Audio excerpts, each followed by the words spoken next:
Welcome to Synagogues of Missouri Part 4. In this episode we take a look at the second half of our checking out Jewish houses of worship in the St. Louis area. Our first stop is the Shir Chadash Reconstructionist Community. It prefers the name community instead of synagogue. This is because it comprises a diverse section of all Jewish backgrounds. It meets at the St. Louis JCC in the Arts and Education Building of the Stanberg Family Complex. Lane Steinger is the rabbi. Shabbat services are held on the first Friday evening of each month and on the second and fourth Saturday morning.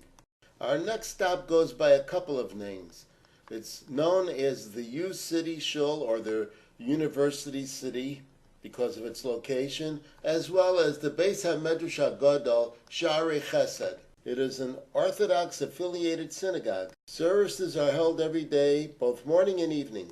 We believe that Menachem Tendler is currently the rabbi of this shul. One will note that around the corner on the side entrance to the building, the sign next to the door indicates that there is a Beis Yaakov there. It is a high school for Orthodox Jewish girls, renting space in the U City Shul. We turn our attention to Temple Emmanuel. Elizabeth B. Hirsch has been the lead rabbi of this Reform congregation since 2013. Rabbi Emeritus is Joe R. Rosenblum. The synagogue was officially incorporated in 1957. The building shown here was erected in 1962.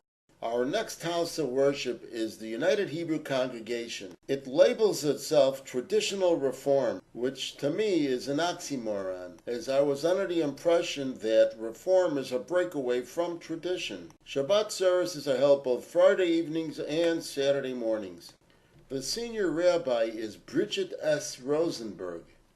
Roxanne J. S. Shapiro is Director of Lifelong Learning, and Howard G. Kaplansky is Rabbi Emeritus.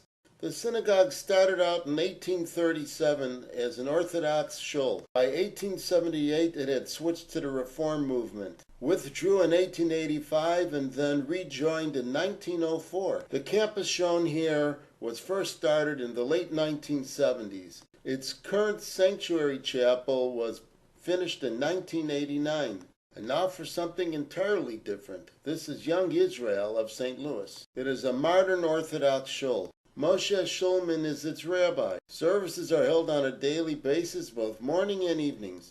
The congregation began just before World War II. It moved to this location in 1994.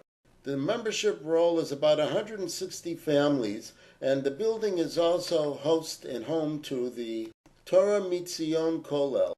Our last stop in St. Louis is Nusach Hari B'nai Zion Congregation. This Orthodox congregation, besides Friday night and Saturday morning Shabbat services, has a daily morning minyan and a mincha minyan on Sundays and Mondays, and a Ma'ariv minyan every day of the week. The spiritual leader of this congregation is Rabbi Ze'ev Smason. The congregation started out as a small minyan meeting in private homes in 1901. By 1905, it started to rent space in a hall. In 1961, the Nusach Ari congregation merged with B'nai Zion. The latter synagogue had been formed in 1908. It moved into the building shown at this location in 2011. This had been a previous site of the Nusach Hari congregation, B'nai Zion congregation. This wraps up our tour both of the St. Louis area as well as the state of Missouri for its Jewish houses of worship. There are plenty more states of the Union to check out. So, bye for now and see you real soon.